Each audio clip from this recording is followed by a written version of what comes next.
Today is September 25th and this is episode 4 of Plane Savers Down Under, and the wind unfortunately hasn't stopped. Today we are at the Royal Australian Navy Fleet Air Arm Museum. These days the RAN operates a rotary wing force. We had carriers up to about 30 years ago, and from that we operated A4 Skyhawks and the S2E Tracker, but now we're a dedicated rotary force. And this is our entry into the museum. Wings over water.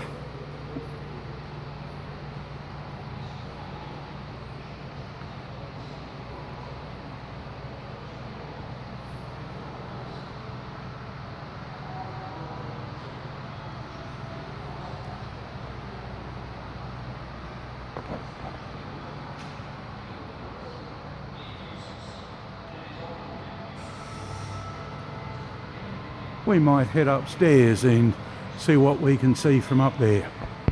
Here's something from the past. The base here is called HMAS Albatross, and this is the original HMAS Albatross. She was a flying boat carrier, and you can see the cranes there, or the derricks that were used to hoist the flying boats on and off. They flew the Supermarine Seagull. There's a model of one there.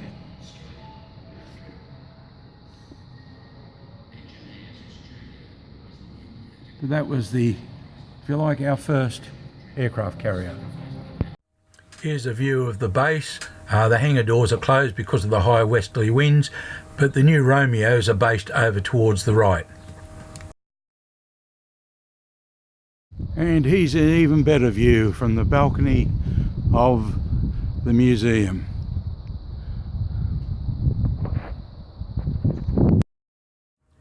Here's an excellent model of a Felixstowe flying boat. During the First World War, many Australians flew not only in the Royal Flying Corps of England, but also in the Royal Naval Air Service, and they would have flown aircraft such as the Felixstowe.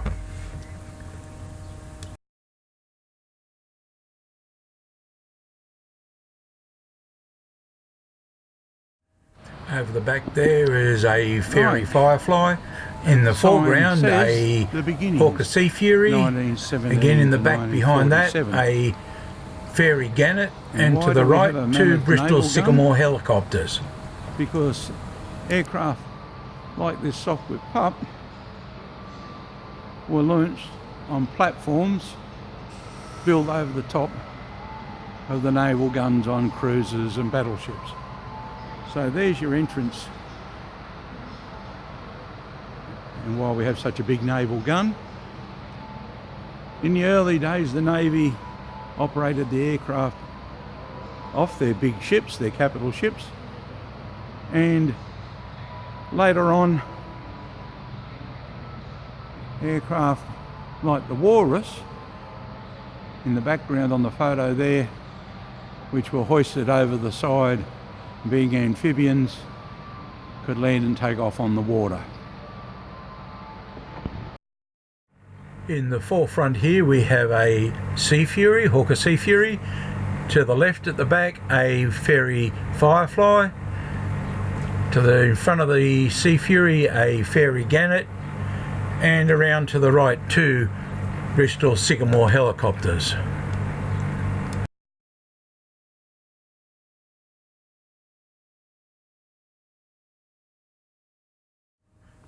Australia initially operated 3 carriers after the war. The first was HMAS Sydney, followed by HMS Vengeance, which operated as HMAS Vengeance, while our second carrier, HMAS Melbourne, was completed. Those carriers operated the Sea Fury and the Fairey Firefly. Here's another view of the Fairey Gannet with that intricate wingfold mechanism, you'll notice two propellers. It was powered by contra-rotating propellers and the double Mamba engine. You'll recall up at Haas we saw one of the Mamba engines. In a moment we'll see a fully built up double Mamba. And down in the forefront is the Sea Venom, the step up from the Sea Fury.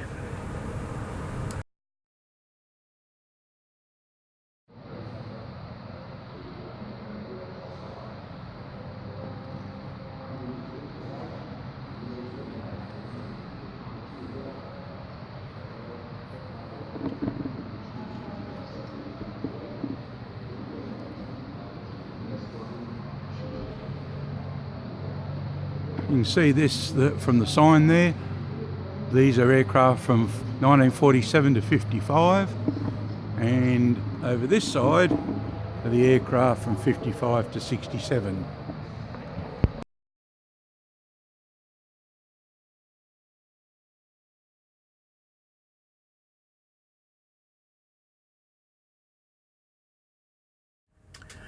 As the banner says, this is the preservation area where they're working on various aircraft.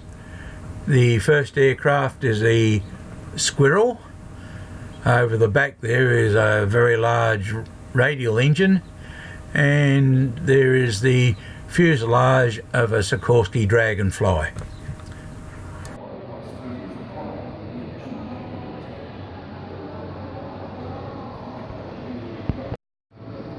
And as it says there, there's our helicopters that when we became a rotary wing force from 1984 onwards. And we start with the Wessex in the background, the Mammoth Sea King. I'm not sure what that is the cockpit of, but we'll have a look when we get down there. And already we have our Seahawk. The early model Seahawks, which have only just been retired and replaced by the Romeo model. And here you go, Mikey, just for you, a Douglas C-47 Dakota, obviously with a radar nose, and she is suspended up here in pride of place.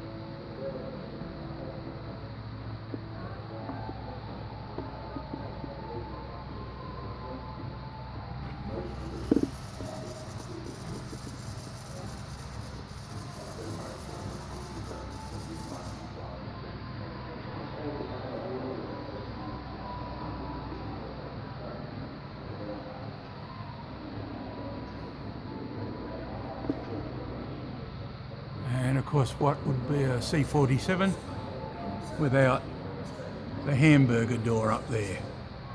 Bit awkward to see from this angle, but we'll have a look.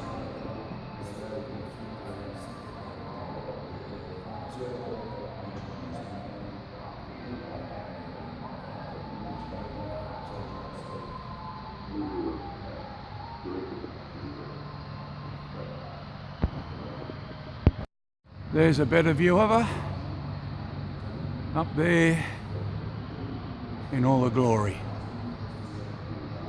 C-47A Dakota. These photos from below really show why it's called the hamburger door.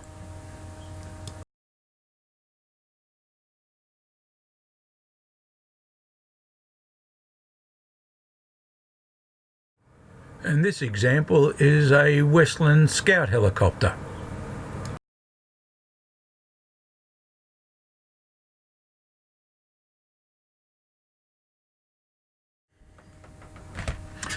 Now we come to the Vietnam period, and you might wonder why the Navy was involved there. HMAS Sydney was a troop ship. It had been converted from an aircraft carrier, and that moved the troops and equipment up to Vietnam for the fighting there. The RAN also operated the Royal Australian Navy Vietnam flight with helicopters, and here is a Bell UH-1B. Behind that is a US Army UH-1H Iroquois, and behind that is the Bell 47. In the background we start to move into the last era of fixed wing flying in the Royal Australian Navy, where we had the A4 Skyhawks and the S2E Tracker. The fixed wing training component was provided by the Macchi 326.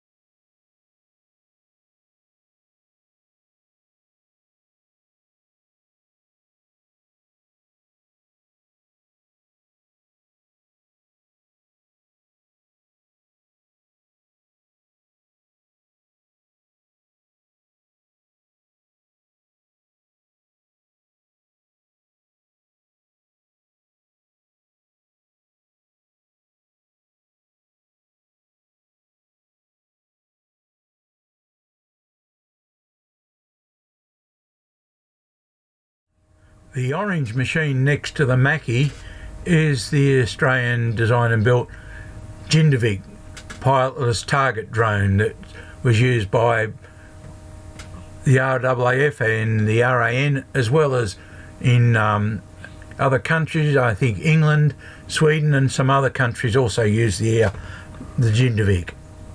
And here are the aircraft up here from a slightly better angle and without too many rotor blades in the way. The Macchi, I must admit, is a very swish looking aircraft.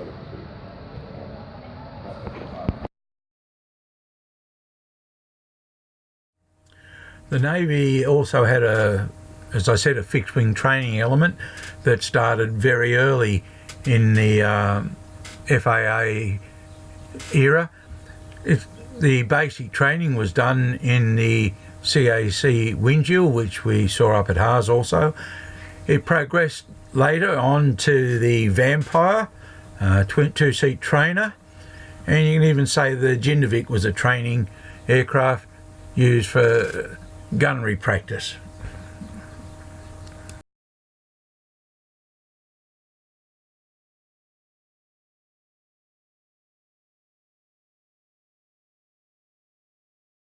Now here's a better view of the Jindovic with pods that are attached to the wingtips for various purposes, and then again a closer up view of that very lovely Macchi trainer.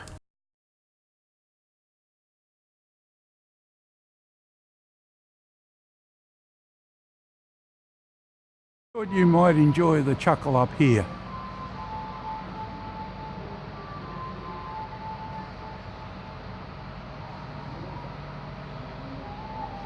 That's probably rather true.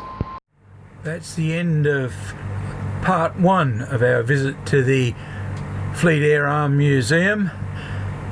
My knowledge and use of the phone and Movie Maker don't seem to work quite as well as I'd hoped, and I run out of space, so I've had to split some of these visits into two. So part two will follow shortly.